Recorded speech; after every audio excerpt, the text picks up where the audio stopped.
Buenas noches, señoras y señores. Bienvenidos a otra edición del Péndulo por Unicanal. Hoy les planteamos tres temas. Ya está con nosotros, para comenzar casi de inmediato, el debate, el doctor Nicanor Duarte Frutos. Vamos a hablar sobre el futuro de Yacyretá, qué es lo que nos espera con él al frente en Yacyretá. ¿Cuáles van a ser las negociaciones? ¿Se va a hacer Añacuá? ¿No se va a hacer? ¿Qué va a pasar con las cartas reversales firmadas? ¿Se van a aceptar? ¿Qué va a pasar con Argentina si la rechaza? En fin, y también sobre, lógicamente, su futuro político, siempre y cuando haya tiempo. El segundo bloque vamos a hablar acerca de la transición en educación con el ministro de Educación, Eduardo Petta. Y el último bloque, cómo nos afecta la crisis argentina, con Neri Jiménez del Centro de Importadores del Paraguay y Gustavo Volpe, presidente de la UIP.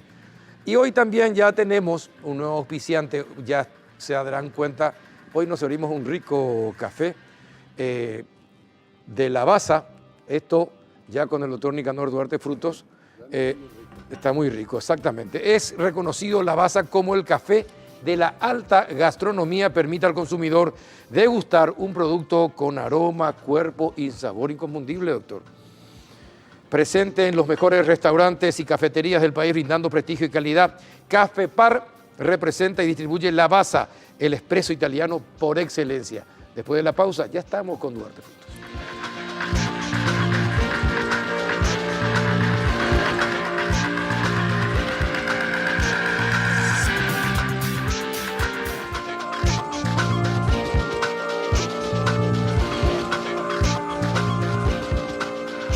¿Qué tal? Buenas noches, doctor Duarte Frutos. ¿Cómo anda?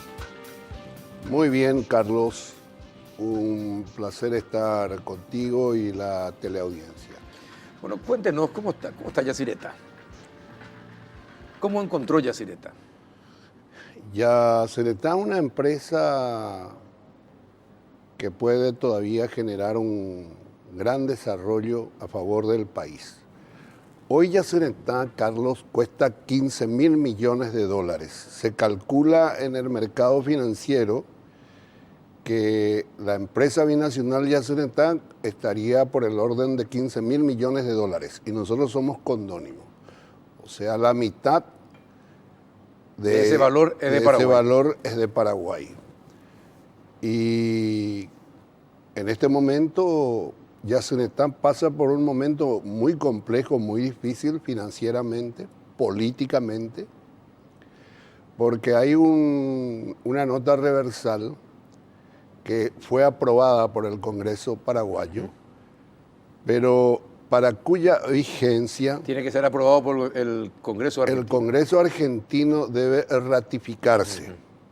Una vez que se produzca la ratificación, se debe pasar al siguiente paso, que es el canje de documentos entre los presidentes.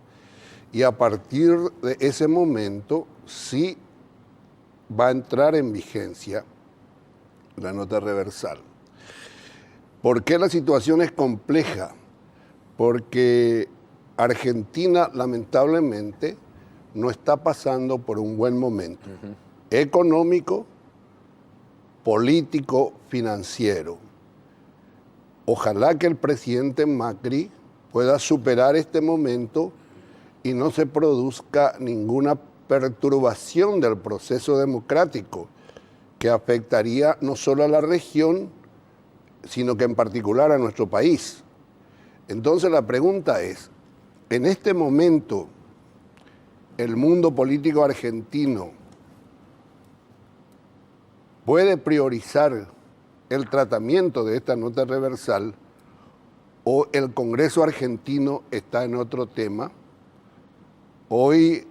O puede ser una prenda también de ataque, es decir, rechazarlo, que no tenga la mayoría y que se obligue al tratamiento y se rechace como un castigo más a Macri. Es una de las posibilidades. Evidentemente hoy el Congreso empieza a tener fisuras. Hay muchos parlamentarios que están mirando hacia el devenir, porque la crisis es realmente grave en la Argentina.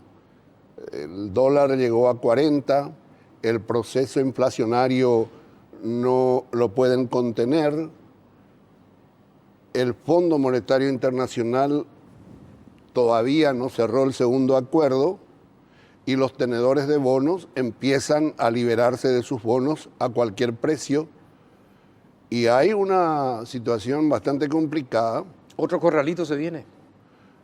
Es muy difícil predecir lo que va a ocurrir. El deseo nuestro y el deseo de cualquier paraguayo o de cualquier ciudadano o ciudadana de la región es que una crisis en Argentina o una crisis en Brasil siempre golpea a la región y especialmente a Paraguay. Es más, tenemos que saber que más de 1.500.000 paraguayos viven en la Argentina. Y mucha gente en nuestro país vive de la plata que envían los compatriotas que están en la Argentina. Entonces, no sabemos cuál es el futuro de la nota reversal, en primer término. En segundo término, la nota reversal, que está muy cuestionada, que está discutida, sin embargo, tiene normas muy importantes para el ordenamiento de la entidad binacional de Yacyretá. Pero una cosa, cambió el discurso del gobierno. Durante la campaña, la posición del actual presidente y de Colorado Añetete era no a la nota reversal, no a Añacuá. Inmediatamente gana la presidencia, cambia el discurso, cambia la actitud, se aceptan las obras de Añacuá y también se dice que es el mejor acuerdo al que se pudo llegar con las armas que tiene Paraguay actualmente. Es decir, hay un cambio en el discurso. ¿Por qué? Yo no lo veo así, Carlos. En primer término, lo que el presidente de la República sostenía en campaña es que la nota reversal debe ser aprobada por el Congreso y esa aprobación era absolutamente necesaria para que las obras de Añacuá se hagan. Finalmente, la nota reversal fue aprobada y en el numeral 3B de la nota reversal se establece la maquinización del brazo Añacuá. Sí. O sea, se cumplieron los requisitos que planteaba el presidente Mario Abdo Benítez en campaña electoral. Ahora, evidentemente que esa nota reversal tiene puntos que pueden ser criticados. Ahora, lo más importante, por lo menos desde mi punto de vista, es que se ordena la situación financiera, económica de la entidad binacional. Por ejemplo, la deuda. Pero eso es lo que justamente decía el cartismo cuando negociaba y sin embargo Colorado Añetete estaba en contra absoluto. Resulta que ahora sí, lo mismo que repetían los cartistas, ahora dicen eso en este gobierno. Es decir, lo que yo quiero saber es qué es lo que cambió. ¿Se dieron cuenta de que no manejaban detalles de las negociaciones, muchos detalles que nos convenían o no? ¿Pero qué es lo que pasó? Ocurre que la comunicación del gobierno de Cartes tuvo muchas fallas. No hubo una comunicación política. La comunicación política es vender ideas, es crear adhesión colectiva. Y yo creo que el cartismo se dedicó más al marketing político. Y el marketing político es presentar un proyecto, un emprendimiento como una mercancía, no como una realidad que se necesita para el desarrollo del país. Una cosa es el marketing político. No se puede reducir la gestión de gobierno al marketing. Se necesita la comunicación política. La comunicación política es vender ideas, construir la adhesión, la justificación y la esperanza. Necesita de un lenguaje político, necesita de una retórica. Sin embargo, el marketing es como que se presenta al viaducto como si fuera un shampoo que se ofrece, o se presenta Añacuá como si fuera una mercancía. Y eso creo que fue un problema. Pero hoy, evidentemente, que la nota reversal establece que la deuda está en 4.100 millones de dólares. En la época de Videla, en la dictadura, la deuda estaba por 18.000 millones de dólares al Tesoro argentino. No es la deuda de Paraguay, la deuda de la entidad binacional. Sí. En la democracia, Alfonsín ratifica el decreto de Videla y establece un monto más o menos aproximado también a 17.000 millones de dólares. En 1995, Menem, ante la crisis económica, ante la imposibilidad de financiar las obras de Yacyretá, en 1995, Menem plantea la privatización y hay una ley en el Congreso argentino que aprueba la privatización de Yacyretá, pero que el Congreso paraguayo niega. No, lo rechazó, sí. Entonces, hay una historia bastante compleja, contradictoria, de la entidad binacional, y la nota reversal establece la deuda a 4.100 millones de dólares al 2015. Usted fue presidente de la República, Sí. Entonces, y sabe del tema, evidentemente. Fue embajador en la República Argentina. ¿Es el mejor acuerdo al que se pudo llegar o se pudo conseguir más todavía? Se pudo conseguir más. Por ejemplo, es un acuerdo que debe servir... ¿Se podía llegar a la deuda cero o era imposible? Para eso hay que auditar de vuelta muchas cosas. Es muy difícil la deuda cero porque alguien puso la plata. Claro. Alguien puso la plata y no es solamente que alguien puso la plata. La empresa cuesta hoy 15.000 millones de dólares. Y si la deuda del Paraguay es la mitad o no, y ni siquiera la mitad, porque finalmente la deuda, ¿cómo se va a pagar? La deuda se va a pagar de los ingresos devenidos de la tarifa. Entonces, ¿quién consume? ¿Quién paga mayor costo por la tarifa? Argentina. Pero es muy difícil discutir cuando ya hay posiciones preestablecidas, cuando hay prejuicios, cuando no se apela a la racionalidad y se apela más a los sentimientos, a las creencias, a los prejuicios. Y yo creo que hoy la deuda, si se aprueba la nota reversal, está por 3.700 millones de dólares. Y entre 18.000 millones de dólares, entre 17.000 millones de dólares, Sí, hay mucha llegar diferencia. a un acuerdo, porque oímos la empresa, oye, ya pongo la empresa. Así mismo. Paraguay ya recibió cerca de 6.000 millones de dólares. Desde la generación de la primera turbina en 1994, ya recibimos 1.600 millones de dólares por cesión de energía y casi 6.000 millones de dólares en todas las obras que se hicieron, las viviendas, los caminos, un montón de obras que permitieron el desarrollo. O sea, desde la generación de la primera turbina, 1994, a esta parte, Paraguay ya recibió 7.000 millones de dólares. No digo que es mucho ni que es poco, pero la deuda existe. La deuda existe Y alguien tiene que pagar. y lo que se pudo negociar mejor, lo que se pudo haber negociado mejor, para mí, por ejemplo, es evitar que la deuda de 1.100 millones de dólares por territorio inundado se difiera a 10 años. Esa deuda acumulada por territorio inundado, 80% territorio inundado, Paraguay, Paraguayo. se pudo haber negociado que por lo menos ya parte de esa deuda acumulada se transfiera al Paraguay. Claro, la nota reversal soluciona ese caos financiero de pagar o no pagar la deuda por territorio inundado, porque con la nota reversal aprobada, desde el próximo año, año por año, Argentina tiene que pagar por territorio inundado a partir de ahora. Pero la deuda acumulada, se queda difiere a 5 a años, 5 mejor, a 5. Y nosotros podemos seguir negociando, nuestra misión es seguir negociando, porque finalmente la nota reversal tampoco es un documento herméticamente cerrado. Eso se tiene que reglamentar, y en la reglamentación nosotros podemos empezar a negociar mejores condiciones para nuestro país. ¿Cuánto hoy debe Argentina al Paraguay por la energía? En este momento, sin la nota reversal, la deuda acumulada por cesión de energía está por el orden de 110 millones de dólares. Entonces, son 24 millones de dólares al mes.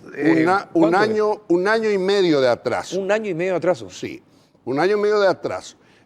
Con la nota reversal, la deuda por cesión de energía si se aprueba la nota reversal, que veo muy complicado, no veo muy fácil que eso se haga en este momento en la Argentina, la deuda por cesión de energía pasa a 140 millones de dólares. ¿Por qué? Porque la nota reversal establece el precio por la cesión de energía de 8,7 dólares megawatt hora, va a 12 dólares megawatt, 20% por cesión de energía. Es otro punto que se debe negociar mejor porque sigue siendo un precio muy por debajo de la tarifa en el mercado. Exacto. Pero para eso nosotros tenemos que tener la capacidad de absorber la energía que estamos produciendo de usarla. De enero a este año. Mira, de enero a agosto, Carlos, la ANDE retiró solamente 1% de la energía que nos pertenece en Yacyretá. El Paraguay dispone anualmente de 58.000 gigawatt hora y el 49% lleva Argentina. 58% nosotros disponemos en Paraguay. Itaipú, Yacyretá, 58.000 gigawatts. ¿Cuánto usamos? Usamos hoy 23.000 gigawatts año. Entonces, 86% el consumo interno paraguayo viene de la energía de Itaipú, 86%. 8% Yacyretá el año pasado y 6% Acaragüe. Acá también el gran debate, y esto es para cerrar este tema, el debate que tenemos que realizar en el Paraguay es qué uso le damos a nuestra energía.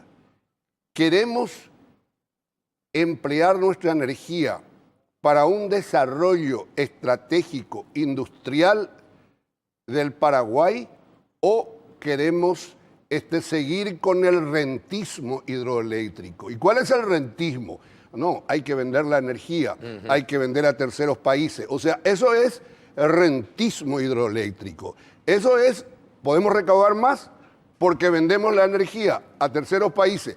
¿Quién asegura que lo ingresado por la venta de nuestra energía va a ir al desarrollo o va a promover la equidad, la justicia social? Entonces, el gran debate es en qué usamos la energía que disponemos. ¿Usamos en el rentismo hidroeléctrico para generar divisas, que no digo que no sea importante, o usamos nuestra energía para promover el uso extensivo en pequeñas y medianas industrias que vayan generando mejor empleo, de más calidad y planteando un modelo alternativo a nuestra matriz agroexportadora? Entonces, ese es el debate. ¿Qué queremos hacer con nuestra energía? ¿Vender? Eso es rentismo. ¿O pensar en un desarrollo estratégico del país como un camino alternativo al modelo agroexportador, que yo no digo que hay que derribar, sino al modelo agroexportador, iniciar planes, incentivos, leyes que promuevan un proceso de industrialización? ¿Por qué no lo pudiste hacer en tu gobierno? Nosotros... ¿Por qué no? ¿Qué interfirió para que no se pudiera hacer? Hay que ver la estadística. El proceso de industrialización probablemente de mayor espesor, sí, empieza nuestro gobierno. Y eso fue porque primero realizamos una política fiscal bajando los impuestos de 30 a 10, de manera a formalizar la economía. Y hay un proceso de industrialización que fue creciendo y que necesitamos incentivar mucho más. Nosotros tenemos que apoyar el capital nacional. Estamos enamorados del capital extranjero. Muy bien, yo no digo que el capital extranjero no sea importante, pero ningún país, Carlos, llegó a la prosperidad colectiva sin un proceso de desarrollo interno, sí, de industrialización. Entonces, ¿en qué vamos a usar nuestra energía? El debate que tenemos que llevar en la academia, en el mundo de las empresas, en los medios. ¿Vamos a seguir obsesionados por vender nuestra energía a Chile, a Bolivia, como si fuese que la energía podemos llevar en container? Sí. Nosotros necesitamos de línea de transmisión. Y tenemos que pagar a los países por usar su territorio para el efecto. Hay muchas cuestiones. Entonces, yo creo que nosotros tenemos que incentivar el uso extensivo de la energía que disponemos en políticas que incentiven las pequeñas y medianas industrias. Te propongo algo. Pasar por las universidades, pasar por la Facultad de Ingeniería, pasar por la Facultad de Economía, explicarle eso justamente a los que piensan en este país. Lo que pasa es que acá no se da visibilidad a la investigación. No, serio, no te quedes en tu oficina. No, pero te voy a decir... explicar eso, Nicanor. Te voy a decir algo. Vos sos un periodista de nota en nuestro país, y hay muchos otros. Muy poca gente en los medios otorga visibilidad a los investigadores jóvenes. Cecilia Llamosa. Sí. Hace un trabajo excelente. Del Instituto Nacional de la Universidad. Le tuvimos acá, en el PEN. El ingeniero Blanco. Así mismo. Cecilia Llamosa acaba de escribir un análisis donde plantea este debate. Hoy están representando a Paraguay en un foro internacional. Bueno, los fondos sociales de Itaipú, por decisión del presidente Mario Abdo Benítez, vamos a destinar a fortalecer CONACYT. Un país no puede progresar, Carlos, sin investigación y sin investigadores. Entonces, ¿quién conoce el trabajo de CONACYT? ¿Quién sabe el presupuesto de CONACYT?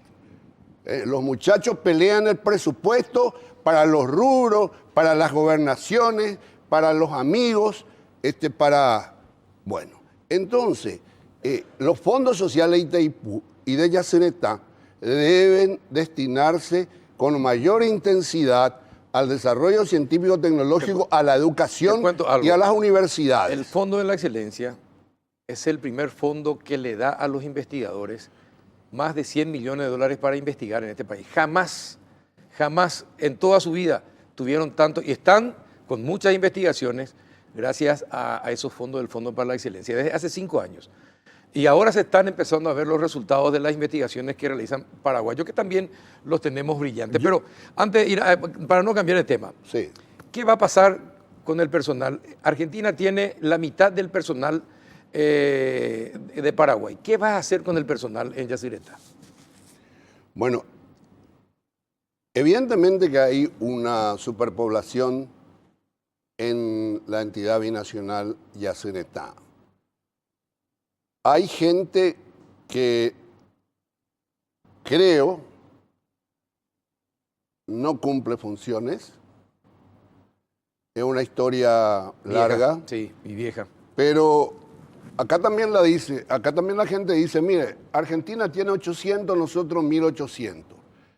Pero hay que analizar lo siguiente. Paraguay tuvo 80% de territorio inundado. Toda la zona sur, desde... ¿Estás hablando como político o estás hablando como administrador? Estoy hablando como un observador de los procesos sociales.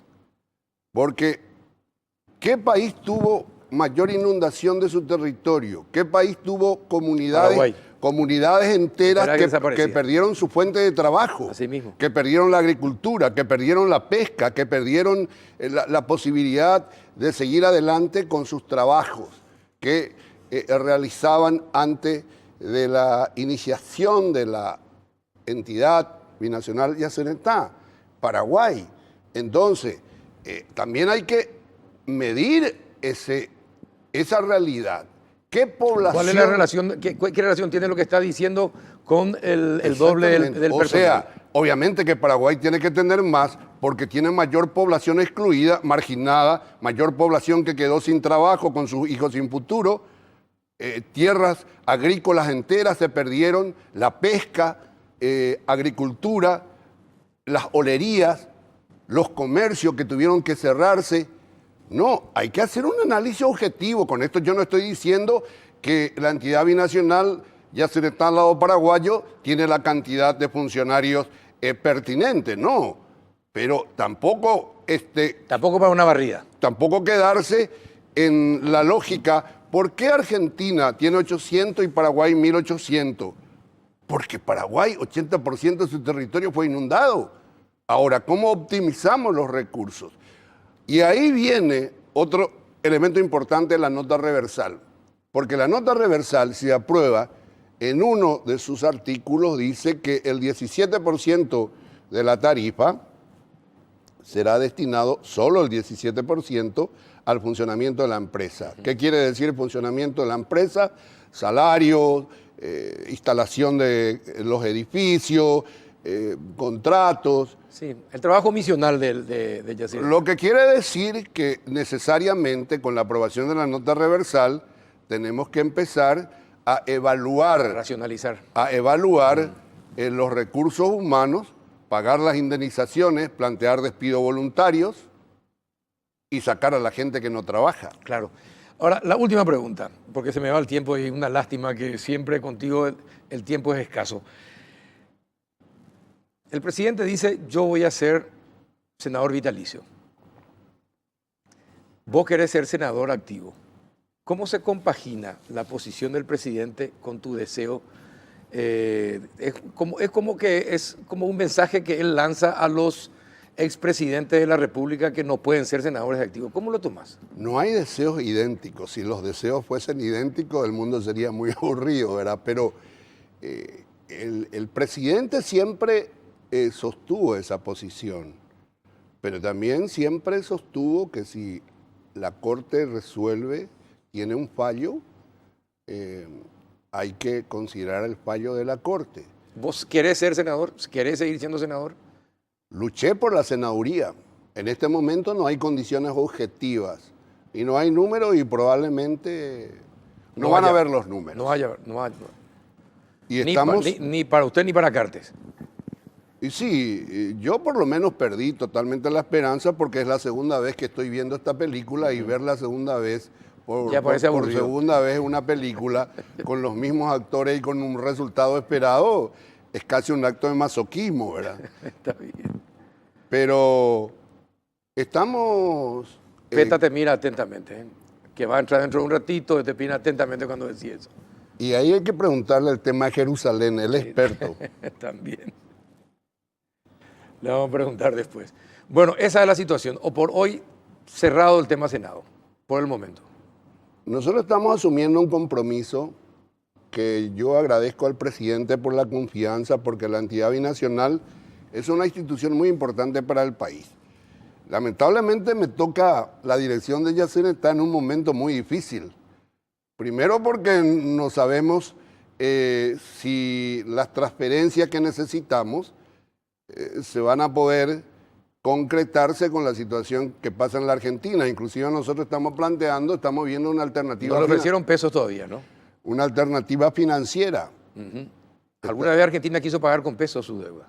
Bueno, no, todavía no. Nos vamos mañana a Buenos Aires, vamos a estar el viernes reunidos con los pares que tenemos allá, analizar Añacuá, pedir todos los documentos, queremos ver todos los documentos que se relacionan con el proceso licitatorio, porque Añacuá es una obra necesaria. La gente dice, es una obra necesaria, pero no de cualquier forma ni a cualquier precio. ¿Por qué? Porque muchos dicen, hoy Carlos, no, Añacuá es necesidad, interés de la Argentina. Pero ocurre que las investigaciones de Cecilia Ñamosa y otros jóvenes llegan a la conclusión que en 10, 12 años Paraguay va a consumir totalmente la energía que produce Itaipú, Yacyretá y Acaraí. Entonces, no solamente tenemos que pensar en Añacuá, tenemos que pensar también en Itatí y Itacorá. Y te voy a decir algo más. El 85% de la industria paraguaya usa todavía la leña y el carbón vegetal.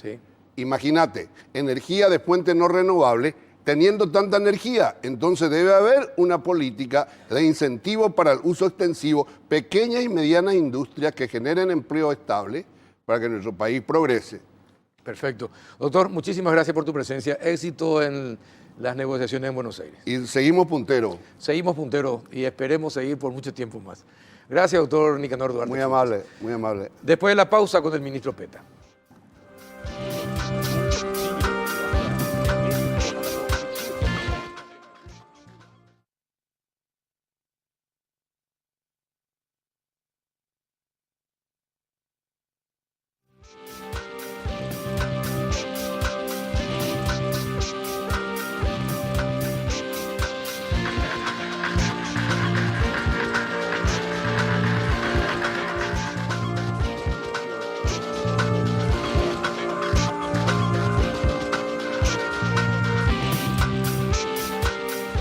Ya estamos en el segundo bloque del péndulo con el ministro de Educación, Eduardo Peta. ¿Qué tal? Buenas noches, ministro. Gracias por venir. No, al contrario, un placer, Carlos. Saludo a todo el país. Bueno, sabemos que está ya un poco resfriado, cuídese.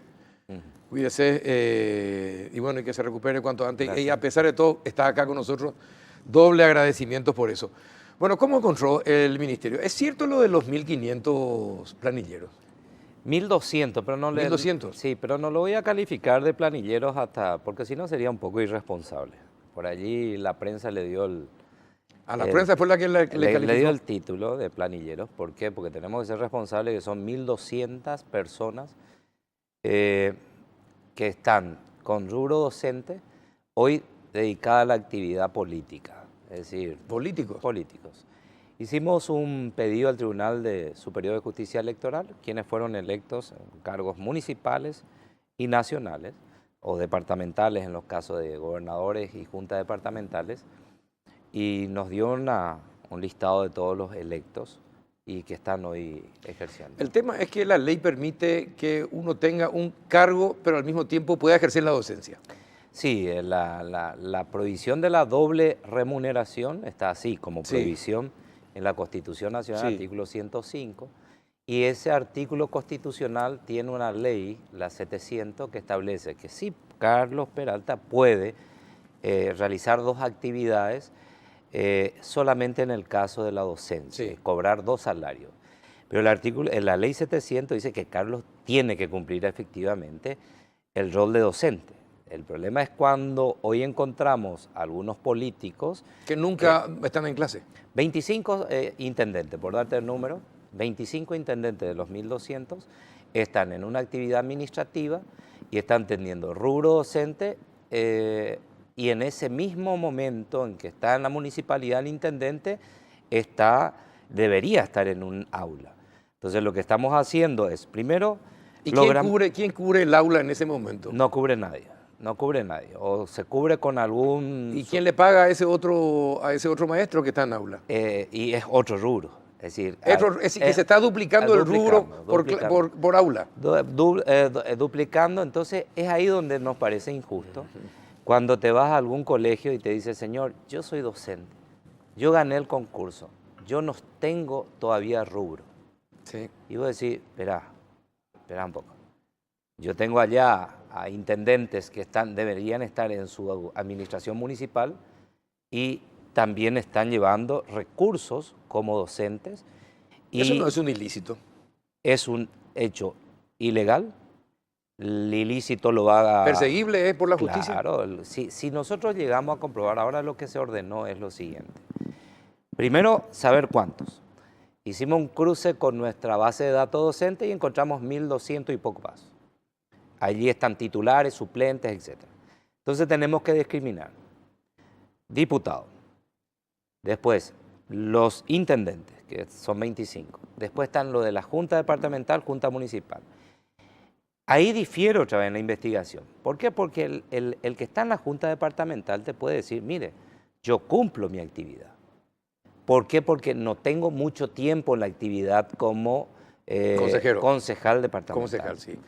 Pero eso lo vamos a comprobar con la información que va de la dirección de esa escuela que diga, Carlos Peralta debería estar en este horario cumpliendo tales funciones. Bien, pedimos informe cuándo es el día de su junta, qué hace, y ahí otra vez vamos a comprobar. Entonces, es un trabajo de repente en los medios, dice, ¿por qué no presenta lista? Sí. Tenemos la lista con nombre y apellido, solamente no queremos ser irresponsables, pero de que sí existen comprobado una gran cantidad que en estos días ya con todos los elementos probatorios vamos a instruir el sumario correspondiente y si existe cobro indebido, no es un problema de él, es un problema mío, porque yo soy el que estoy pagando indebidamente como ordenador de gasto y puedo ser imputado mañana por el Ministerio. Le pregunto con respecto a los sindicalistas. Están también los sindicalistas que son políticos. Sí. ¿Verdad? El caso de Piris, por ejemplo. Claro que Piris es reciente, ¿verdad? Pero ¿qué pasa con aquellos que se acogen a la ley sindical y dicen que por los fueros sindicales ellos no están enseñando en aula y no tienen necesidad de estar en aula. ¿Quién está enseñando en el aula en el momento en que este sindicalista debería estar enseñando en aula? Otra vez volvemos al caso del doble cobro. ¿Qué va a hacer en ese caso? Nosotros estamos a todos por igual. Sea Piri, sea... No, olvidémonos ciñámonos solamente al doble cobro. Es decir, se le está pagando a 2 personas por estar en un aula. En el caso Piri tiene que estar en una supervisión, cumpliendo funciones, ¿no? Porque él fue trasladado a una supervisión. Sí. Pero de igual manera... No, pero olvidémonos de Piri. Bueno. Hablemos de los sindicatos. Simplemente... Tienen el permiso sindical. El permiso sindical famoso que está arreglado. Pero se le está pagando a 2 maestros por estar en una sola aula. Sí. Nosotros allí es donde vamos a ir regularizando esa situación. Lo que nunca se hizo es lo que estamos haciendo. Y va a incomodar al sector administrativo, sí, que seguro. Nosotros nos sentamos con ellos y dijimos, señores, no vinimos a perseguirle. ¿Usted está trabajando, Carlos Peralta? Sí. Bien, vamos a regularizar. Hay una voluntad del presidente de la República, del Ministerio de Hacienda, de regularizar. Tenemos un total de más o menos 2.000 y un poquito más de administrativos. Después tenés otros 2.100 que están como administrativo y rubro docente. Eso tenemos que regularizar, creando los rubros administrativos. Pero lo que pasa es que allí hay una desigualdad que hay que destacar. El que tiene rubro docente tiene seguro de IPS. Sí. Y se jubila a los 25 años. El que tiene un rubro administrativo y docente, si te vas a guiar por lo administrativo, se le está dando una suma ínfima de 300.000 guaraníes para su seguro médico. Entonces ahí es donde se produce una injusticia. Vos mirás a otros ministerios, Industria y Comercio, Banco de Fomento, Banco Central, Hacienda. Hay gente que no quiere aportar al IPS, prefiere no aportar. Sí, pero no es una cuestión de aporte. Nosotros podríamos plantearle al IPS, el problema es que el Consejo de IPS nos tiene que recibir a 2.000. Y te puedo asegurar que todo el sector administrativo, y lo vamos a intentar, va a estar muy feliz que el IPS nos reciba a 2.000. Pero si no nos recibe 2.000 administrativos, nosotros tenemos que, personalmente yo dije, mi deseo es que así como el Congreso, así como el Banco Central, funcionario administrativo, Hacienda, tienen los seguros BID de arriba de 2 millones de guaraníes, sí. Donde se pueden atender en San Pablo, sí, así mismo. Que mi equipo de trabajo, los que van a transformar la educación, son los que mueven el motor administrativo. No pueden estar con 300.000. Entonces, yo le señalé eso al presidente, me dijo, trabajar con Benigno, y eso le propuse al sector administrativo que se manifestó. Le dije, señores, vamos a hacer una mesa de trabajo, no se preocupen, ustedes trabajan, vamos a regularizar. Lo que sí no vamos a permitir es aquel que no está trabajando. Claro. Aquel que está llevando el rubro. Que está cobrando el rubro y no trabaja. Por vivo se está llevando el rubro y... tenemos casos que vamos a denunciar a la Fiscalía, son 9 muertos que siguen cobrando. ¿Y quién cobra? Y esa es la investigación que va a surgir ahora de la Fiscalía, porque probablemente, fíjate...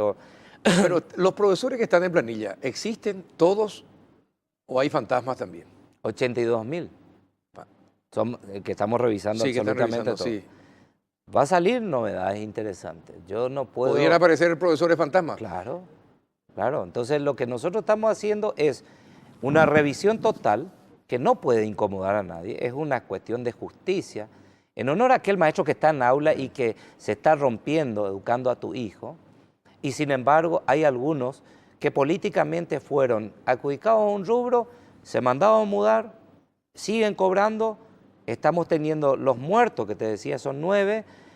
Alguien se dio por notificado que falleció Juan. Carlos Peralta es su director del colegio, debió informar al MEC de que falleció Juan. Claro.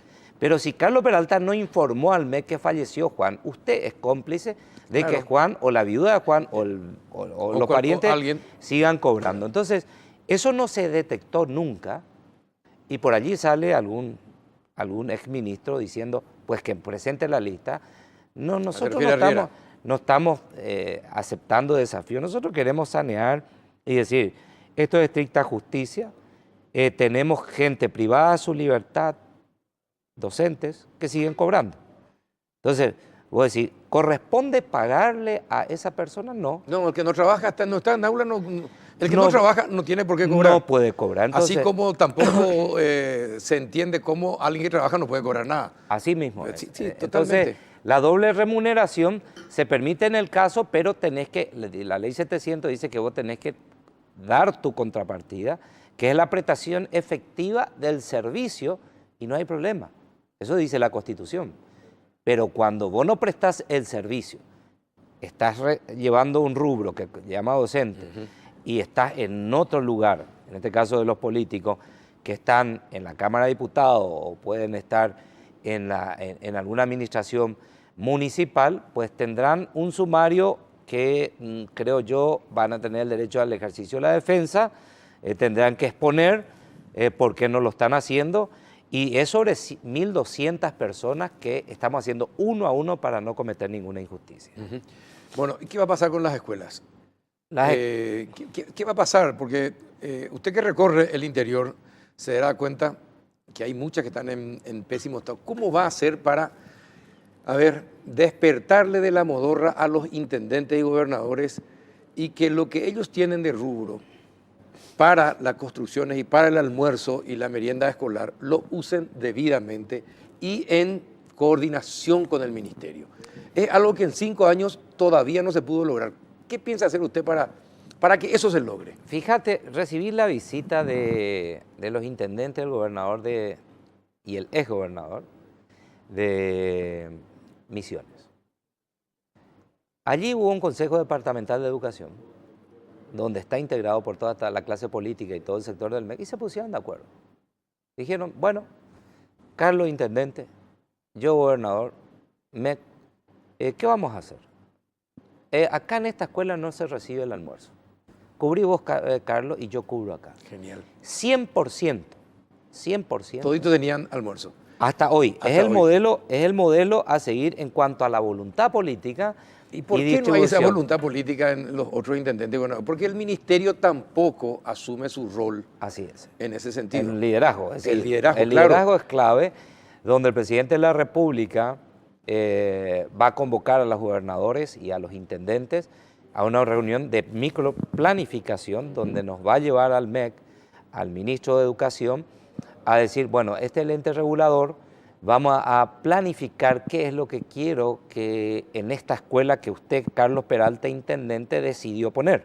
De repente en esta escuela donde Carlos Peralta tiene mayor caudal electoral y promesa electoral, por eso te eligieron, vas y pones 2 aulas. Y yo no tengo esa necesidad. Exacto. Yo tengo una necesidad en este barrio que a lo mejor no te votaron. Así mismo. Y entonces así vos discriminás a este sector. No se puede ser tan mezquino siendo políticos. Yo creo que tenemos que eliminar hay que terminar con la mezquindad política. En materia de educación y salud son temas muy sensibles que tenemos que pasar por encima de nuestras diferencias políticas, hacer una política no del gobierno de Mario Abdo Benítez, y eso lo señala él, sino proyectarnos. ¿Y cuándo va a hacer esa reunión con intendentes y gobernadores y el presidente? Porque eso es fundamental. En breve, en este mes. Si el presidente baja la línea y le dice, microplanificación del MEC les tiene que decir a ustedes dónde invertir, inviertan en esos lugares. Y, ojo, el que no cumple se va a ver con la justicia. Y no solamente porque se le puede evitar las transferencias desde el Ministerio de Hacienda. Entonces, no es un capricho del presidente, una orden, es la ley, dice eso, que tiene que hacer una coordinación en las distintas áreas. Pero ¿qué hicieron? Permitieron que aquel haga política con esos recursos destinados a la educación de lo que se llama FONACIDE, y a veces las construcciones son... no tienen la fiscalización, no tienen los diseños. No se hace con la comisión de padres, con el albañil ahí, que también es del mismo partido. Del mismo partido. Y le hacen firmar a una directora de la escuela que hoy algunos están procesados penalmente, porque el intendente le dijo, toma el cheque, recibime, pero dale a este arquitecto. Y la pobre directora recibe, y de repente no sabe lo que está firmando. La Maré es un ejemplo claro. Allí tenés. Entonces nosotros vamos a liderar ese proceso, proteger a nuestras docentes, proteger a nuestros directores. ¿Y qué va a hacer con la reforma educativa? La transformación. La transformación, claro. Con la transformación educativa, porque necesitamos una transformación real. usted finalmente es parte de lo que es el Consejo del Fondo para la Excelencia. Sí. Nosotros queremos llevar a un gran debate nacional. Sí, como tiene que ser. Como tiene que ser. Como tiene que ser. Y establecer lo que queremos para la educación. Primero ver qué tenemos. Estuve estos días reunido con el que llevó adelante una transformación educativa de Perú que hoy trasciende a nivel nacional. Que está en Uruguay en este momento. Sí, Jaime Saavedra, donde me decía, ¿cuál es su visión? ¿Qué es su prioridad? Y yo dije, mire, el factor humano, el elemento que yo tengo que es el docente. Ese tenemos que trabajar, apuntalar, capacitar, formar y posicionarlo socialmente, recuperar el valor del docente dentro del ámbito de su reconocimiento ante la sociedad. Nosotros no podemos ir a una guerra, ¿verdad?, contra la ignorancia, contra el desconocimiento, si tus generales no están preparados. Claro. Entonces, si nosotros no trabajamos el factor humano del docente, del aula, del supervisor, de esto que fue tan afectado políticamente por injerencias políticas, difícilmente todo lo que pongamos en el papel vamos a poder plasmar. Me dijo, usted sabe que ese es el camino.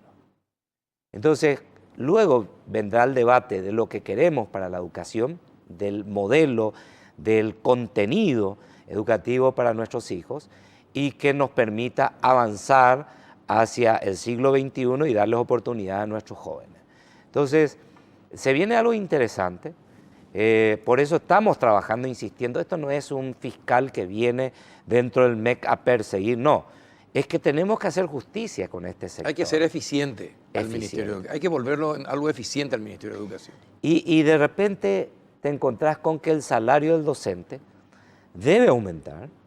Logramos ahora, era el 6% al principio, establecimos el 13%, hay otro sector de sindicalistas que dicen, no, tenemos que hacer 20%, pero a la par que aumenta el salario del docente, debe aumentar su capacidad. Así mismo. Es decir, deben estar rindiendo lo mismo que los alumnos para conocer su capacidad, porque si no son capaces de enseñar a los ser maestros del siglo XXI, ¿cómo van a formar a chicos del siglo XXI? Así mismo, nosotros lo que hoy estamos hablando, de repente hay una crítica a algún sector, dice, no, pero ¿por qué llegó un tratado con un sector? No, yo logré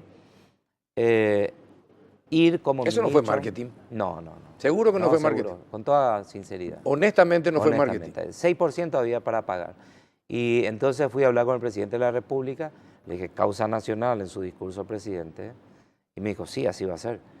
Pero allí está nuestro ministro de Hacienda y me dice, no hay recursos.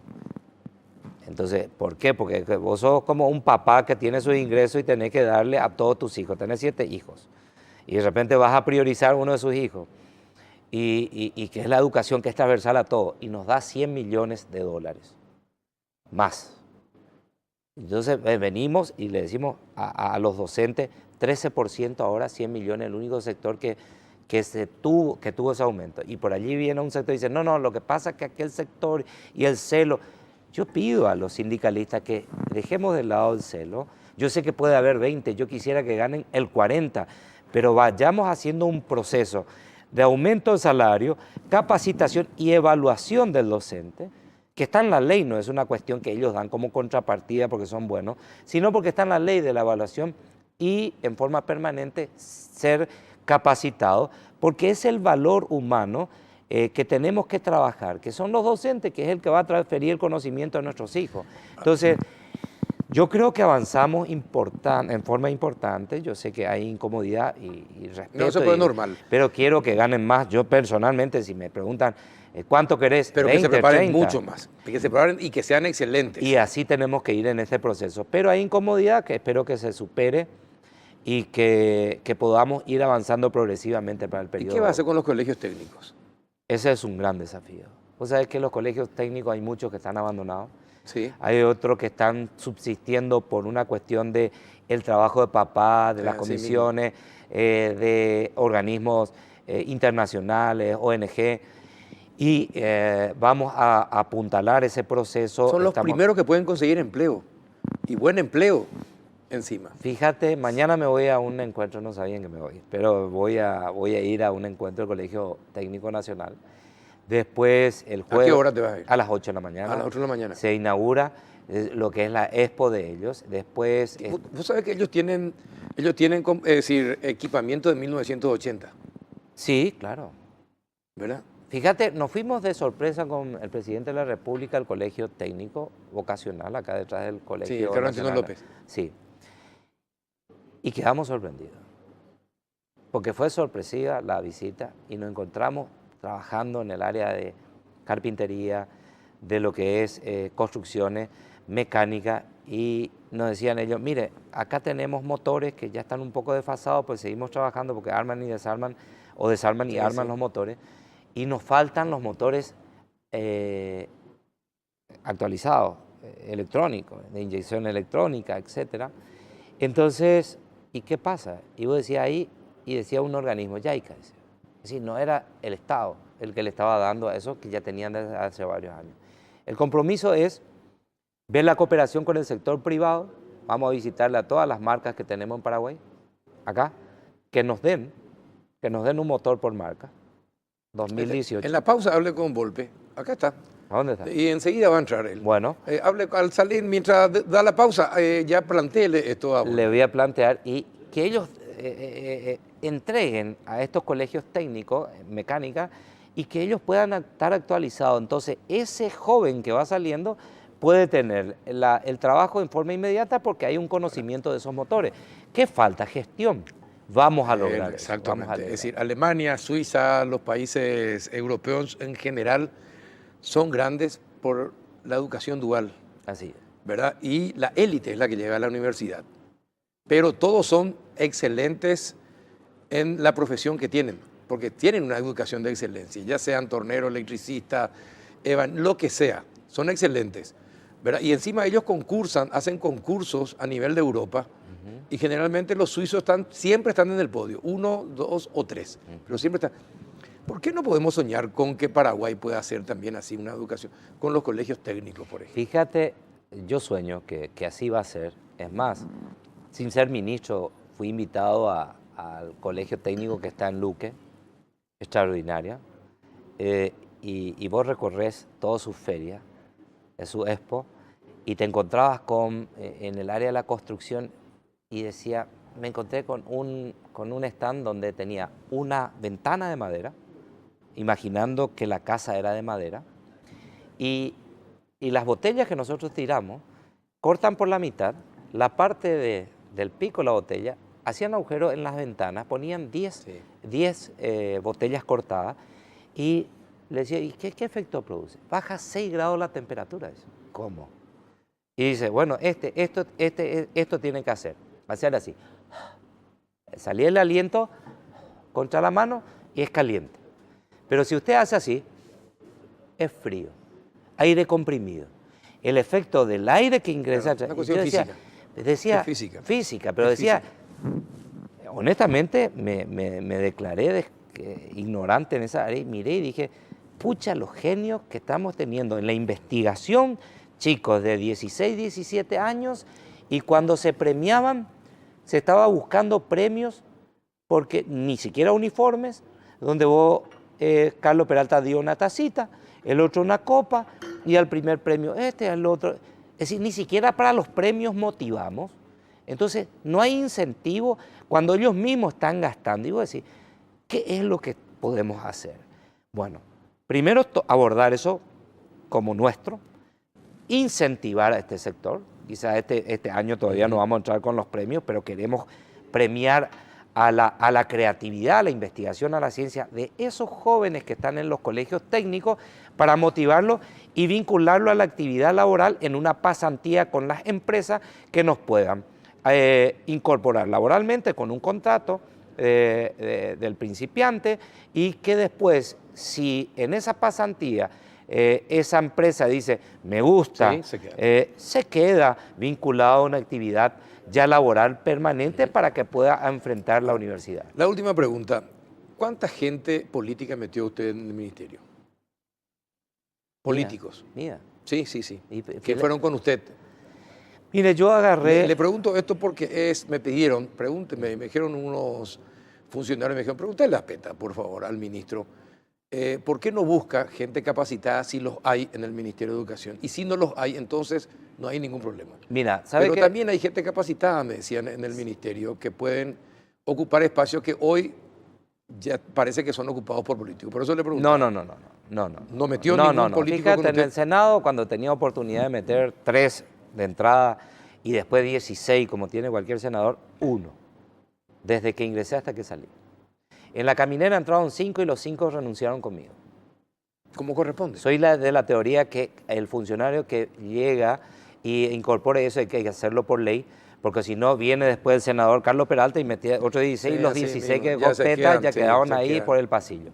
Yo hoy lo que hice fue el traslado de personas que conocía su currículum y me preocupé en el área administrativa. Auditores. No, es importante. Es decir, allí en el tema, porque donde yo firmo algo que no corresponde, con certeza me van a procesar. Me voy preso. Los otros no se fueron, los otros ministros. Sí. Yo voy a ir preso o voy a ser procesado.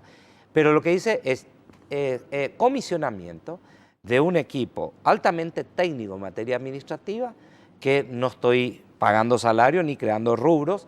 Estas personas están conmigo. El resto fue la viceministra de Educación, me dice yo quiero este perfil técnico, estas son personas que van a conformar mi equipo, el viceministro Cano también me hace una propuesta, accedí a esas propuestas, entonces es como un equipo técnico que fue ahí, no político, es decir, todos tienen un currículum, no estoy llevando a una persona que Genial. No tiene. Si son eficientes, todos van a callarse la boca. Y segundo que le dije lo siguiente. Su misión es, como ministro de Educación, ser eficiente en su gestión. Yo le dije lo siguiente a los viceministros. Están ahí, vamos a completar con estas personas con otros currículum. Si en 3 meses no dan resultado, se cambia. Es decir, nadie es imprescindible, ni siquiera el ministro. Pero es hora que el Ministerio de Educación tenga resultados, tenga gestión y tenga resultados. Porque si vamos a seguir con la misma política, entonces me parece que estaríamos copiando un modelo. Por allí se habla de que toda la infraestructura, obras del MEC, tiene que pasar a obras públicas. Y el presidente de la República me dijo, mira, ¿por qué no pensamos que el Ministerio de Obras Públicas te dedica a hacer obras de infraestructura? Y le dije, mire, ¿por qué no fracaso primero? Le dije en la reunión de ministros. Va a venir mi fracaso con mi renuncia, presidente. Pero déme la oportunidad de mover este gigante. Si no soy capaz de mover este gigante, yo me voy. Pero yo no voy a estar ocupando un cargo donde finalmente vamos a repetir que hoy las obras están paradas, que conectividad que empezó muy bien, para mí la escuela están allí. Hoy estamos moviendo infraestructura, me dicen los constructores que a fin de mes vamos a comenzar a inaugurar 30, 40 obras que estaban paralizadas. Y tengo ese desafío, Carlos, y si no logro, pues entonces mi gestión al frente del MEC no vale la pena continuar y darle la oportunidad a otros. Perfecto. Te deseo todo el éxito del mundo. Gracias, mi hermano. Ministro. Gracias. Que tengas éxito y que hagas una buena gestión por sobre todas las cosas. A la vuelta de la pausa vamos a hablar sobre la crisis argentina, de qué manera nos afecta, y el contrabando, de qué manera nos afecta. A la vuelta de la pausa.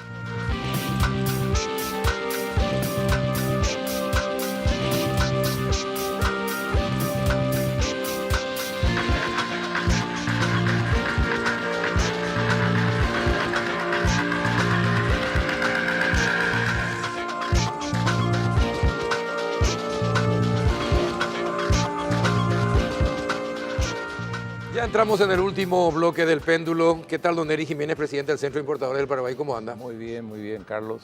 Gracias por la invitación. Licenciado Gustavo Volpe, presidente de la OIP, ¿cómo está? ¿Qué tal, Carlos?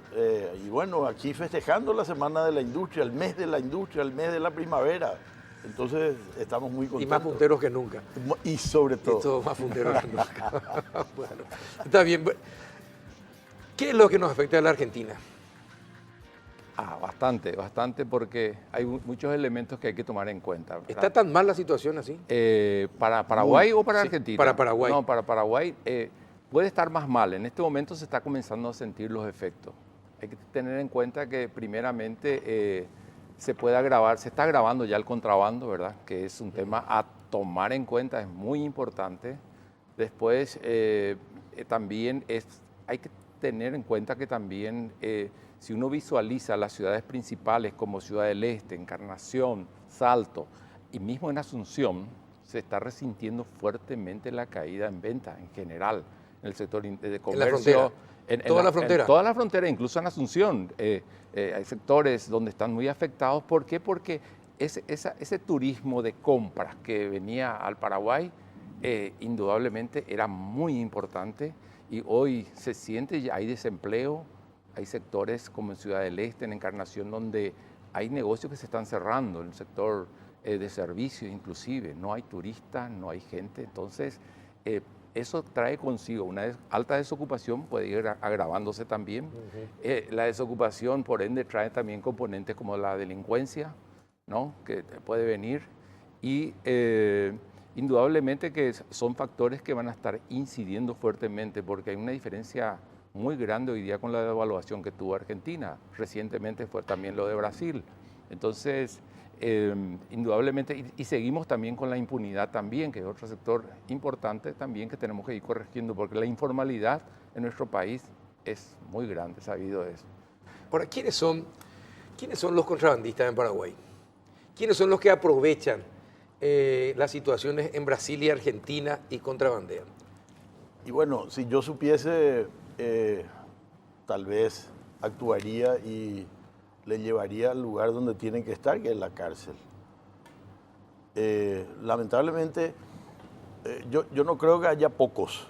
Yo creo que hay muchos capitalistas que utilizan el dinero, traen la mercadería de contrabando, utilizan a señoras con hijos, a viejitas. Como paseros. Como paseros. Y entonces, ahí sí, Yaranga, ¿cómo le vas a sacar la mercadería a una viejita que trae? Tenemos videos grabados, por ejemplo, en el kilómetro 60 de Ciudad del Este, en donde vienen buses cargados de mercadería de contrabando en caja y cuando se buscan los responsables son unas ancianas que cuando se actúa empiezan a llorar desesperadamente y bueno, entonces los capitalistas utilizan a estos cuentapropistas que finalmente pero no los capitalistas tienen que tener mercado, tienen que estar dedicados a algo para saber qué van a traer, cómo van a traer y dónde lo van a distribuir. Los capitalistas hay sectores, el gobierno, por ejemplo, yo creo que van a ir identificando fuertemente. Si nos organizamos, que es lo que estamos pretendiendo hoy día con el gobierno, ¿verdad? Unirnos para combatir este flagelo, esta situación. Hay capitalistas fuertes que trabajan, que están bajo la sombra, digamos, importando, metiendo mercadería. Hoy lo bueno digamos, de la situación en este momento es que el gobierno está tomando cartas y medidas. La aduana está interviniendo fuertemente, el Ciudad del Este, Encarnación, cuidando un poquito las aduanas fronterizas. Está comenzando con eso. También, ¿Itanramada también?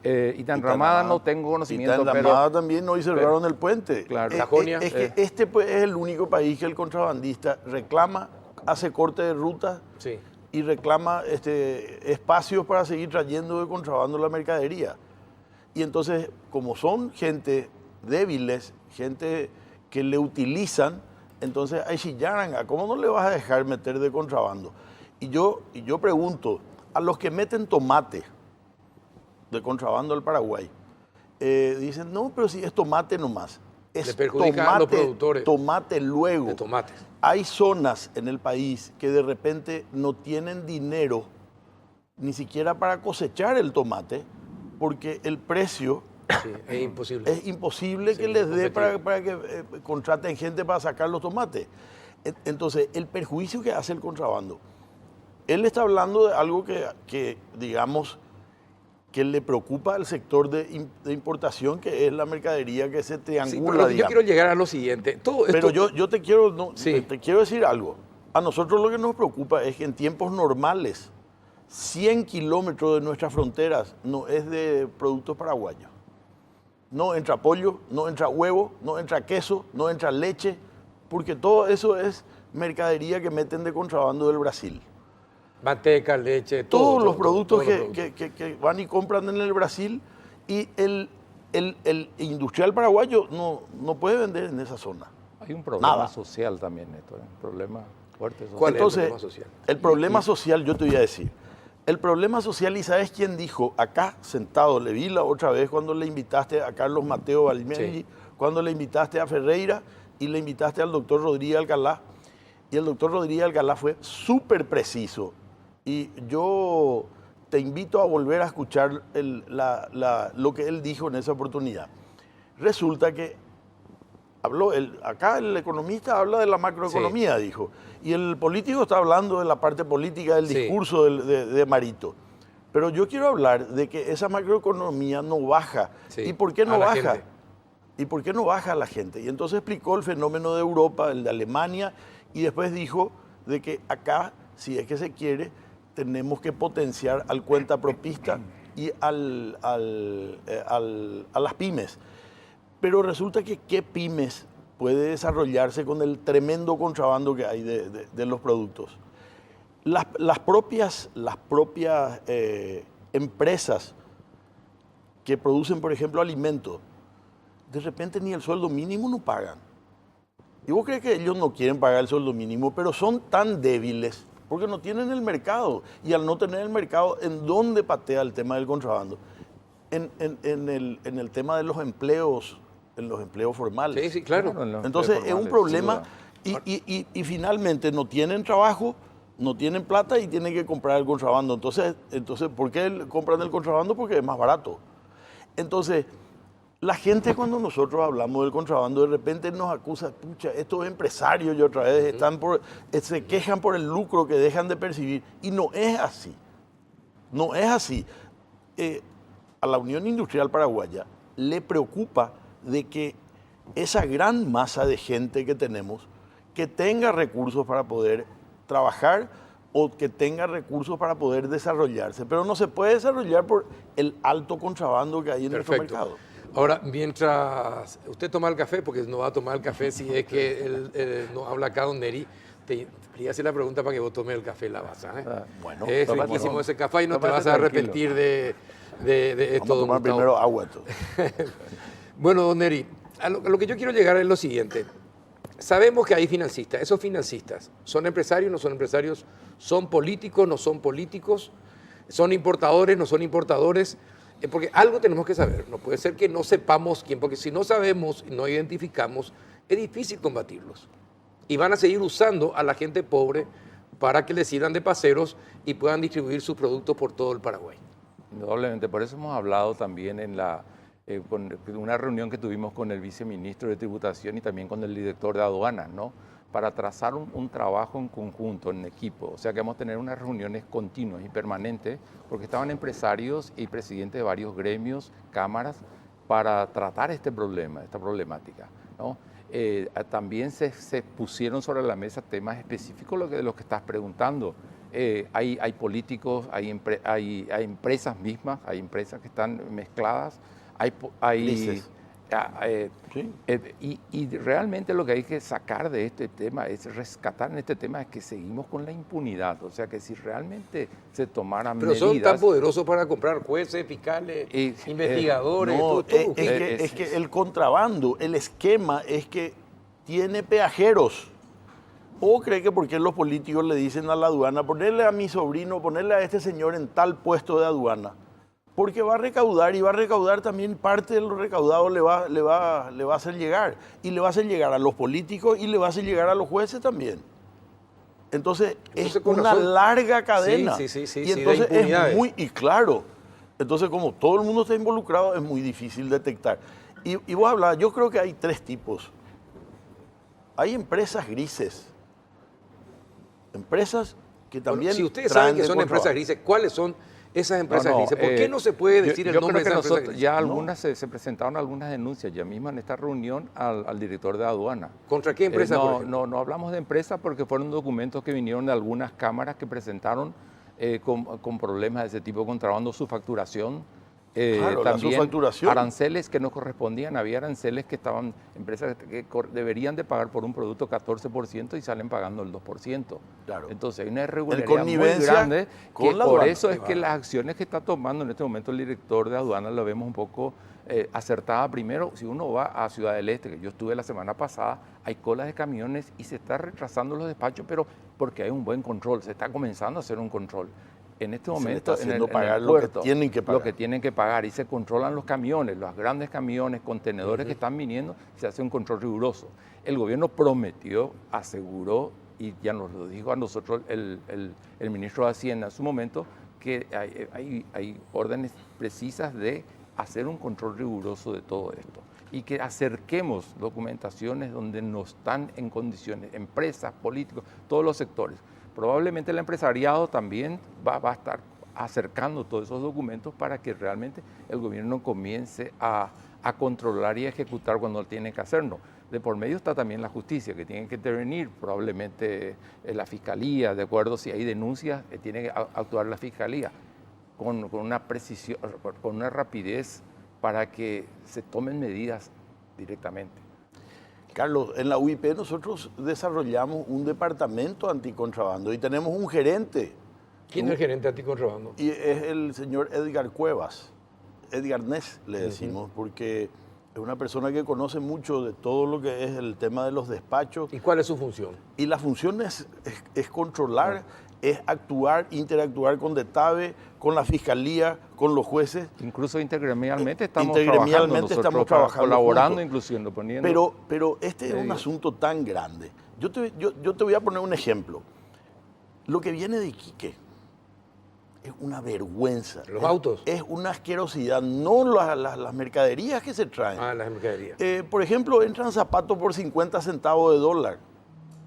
50 y sobre eso se tributa. Pero claro, se cambian la factura, se paga un camión por 3. O sea, es decir, que sigue la misma práctica de siempre. Sí, pero yo digo no se hace figurar la mitad de la cantidad que se trae. Hay tres cosas que se hacen: gato por liebre, su facturación o pagar un tercio de lo que se trae. Pero estamos hablando de grande contrabando. Sí, eso claro, es grande contrabando. Estamos hablando de la pacotilla que es el primer punto. No, eso no es punto es lo que se tiene que atacar. No es pacotilla. Eso no es pacotilla. Es gran contrabando. Claro que sí. Eso es gran contrabando. Estamos hablando y yo te digo, y afecta directamente a la confección y al calzado. No hay más fábrica de calzado. Las que viven están boqueando. ¿Y por qué usted no le denuncia nada? Porque finalmente son sus pares.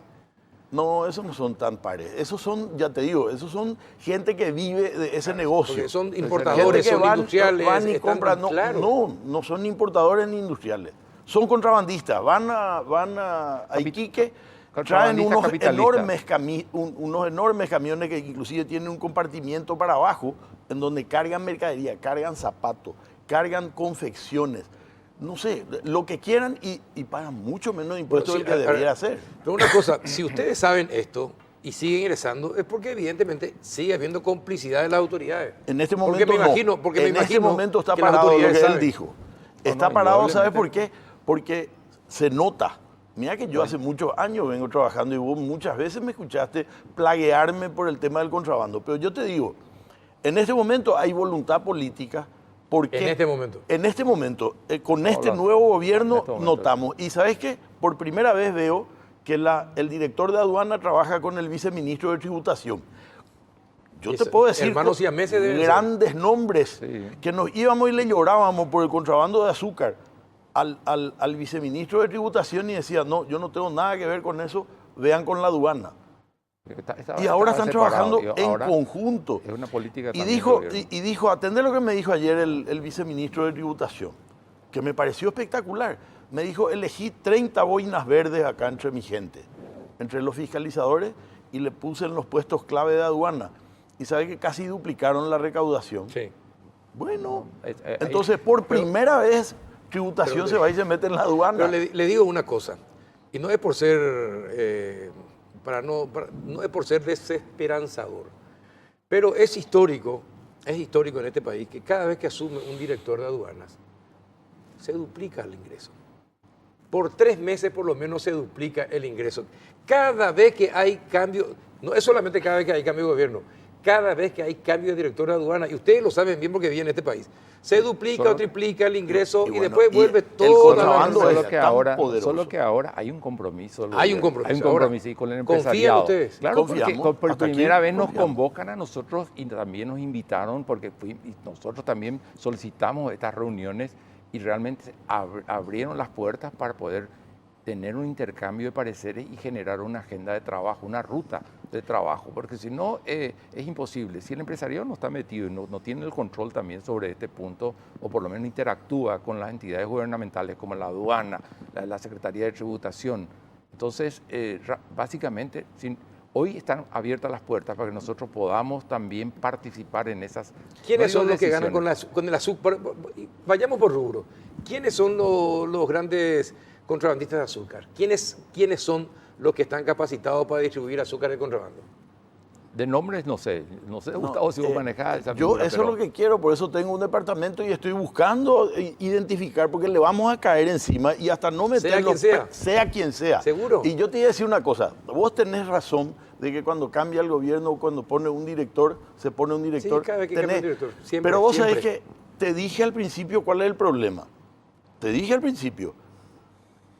El presidente de la República, yo te aseguro que está con una presión terrible por parte de los políticos que se alimentan del contrabando para que aflojen los muchos controles. aduaneros, pero muchos, autoridades aduaneras con el prestigio por el suelo siguen en sus puestos. ¿Y qué vas a hacer? Algunos fueron puestos otra vez, pero volvieron a ser puestos otra vez. Vamos a... Por eso ustedes tienen confianza en esa gente. Bueno, tenemos que comenzar a confiar y también tener una ruta de trabajo en conjunto. Si no tenemos eso, hoy por lo menos tenemos apertura para opinar, participar y presentar situaciones que están totalmente irregulares. Es una apertura. El director de la aduana te llama y te dice, gracias por recibir esto. Esto vino de una cámara, de un gremio, y acercarle esos documentos, inmediatamente van a tomar medidas. Vamos a ver, como vos decís, estamos a pocos días del gobierno. Ojalá que resistan, vamos a comenzar a medir a las presiones y a medir que y controlar. Vamos a comenzar a medir y a controlar también el trabajo que están haciendo. Y a lo mejor dentro de un mes nos invitás y a lo mejor vamos a tomar otra medición contigo yo acá. quiero hacer una reflexión contigo, Carlos. Si vos me permitís, ya me gusta eso. Si vos me permitís, vamos a hacer una reflexión. Sí. Tenemos nuestra aduana, ¿verdad? Sí. Dentro están los aduaneros, ¿verdad? Sí. ¿Y a quién le vas a poner si no le pones a un aduanero? En los puestos de aduana, si eso es un... ¿Sabes cómo se hizo en Bolivia? Te cuento cómo se hizo en Bolivia para tu preocupación. Se reciclan nomás, decís, porque algunos que estaban en la congeladora, que eran de la época anterior, vuelven a los puestos y entonces hay un reciclado. Pero, ¿cuál es la única alternativa?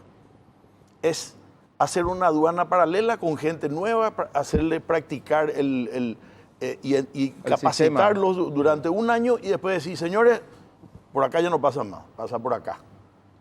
Bolivia hizo así y le dio resultado, porque con la misma estructura es muy difícil que cambie. Exacto. Y bueno, pero es lo que te dije. No, pero está comenzando a mover, por lo menos el director de aduanas nos habló de eso, que está comenzando a colocar personas ya y calificando. Pero como decía, es muy difícil calificar porque la mayoría tienen antecedentes. Está buscando, sigue buscando.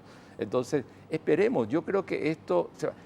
una aliciente para esto. Siempre tenemos que mirar también en positivo. Esto que yo fui la semana pasada a mirar estas aduanas justamente por desconfianza. Al comienzo me decían, no, hay control. Fui a ver estas aduanas y efectivamente hay un control muy riguroso. Hablé con nuestros empresarios, colegas. Claro, hay mejor control y algunos hasta se desesperaban porque había control muy riguroso. Claro, ¿verdad? pero por supuesto. Le dijimos, y son señores, capaces de ir a hacer manifestación. vamos a tardar a lo mejor en controla. despachar un día más, pero que exista un control riguroso como debe ser. Bueno, les propongo algo, me gustó la idea. Cada tanto nos reunimos acá para informar a la gente que nos está viendo cuál es el resultado de acuerdo a lo que ustedes están evaluando de la aduana. ¿Les parece? Yo te puedo decir una sola cosita, súper corto. El plagueo actual, a pesar de la crisis en Argentina y a pesar de la desvalorización, no es tan fuerte como era hace un mes atrás. ¿Y eso por qué? Porque están empezando a sentirse los controles y yo creo que esos contrabandistas están decidiendo no meter tanta mercadería porque se les está golpeando, permanentemente se les requisa. Y esto tiene que ser continuo. Y tiene que ser continuo. Y bueno, y juntémonos todos para luchar contra el contrabando. Aguardaremos tu invitación. Don Eri, gracias por venir. Don Gustavo, muchas gracias por estar de nuevo. Ya te vamos a pagar un sueldo a vos. Sí, yo quiero un sueldo ya acá. Sí, acá. Permanentemente estoy. Permanentemente. Ya le dije. Por eso soy presidente de la OIP. A Bernardes ya le dije. Me parece muy bien. Y gracias también a Café Lavazza por acompañarnos desde este miércoles y esperemos que sea por mucho tiempo rico el café. Rico el café, riquísimo el café. Gracias a ustedes por estar acompañándonos de sus casas. Hasta el próximo miércoles.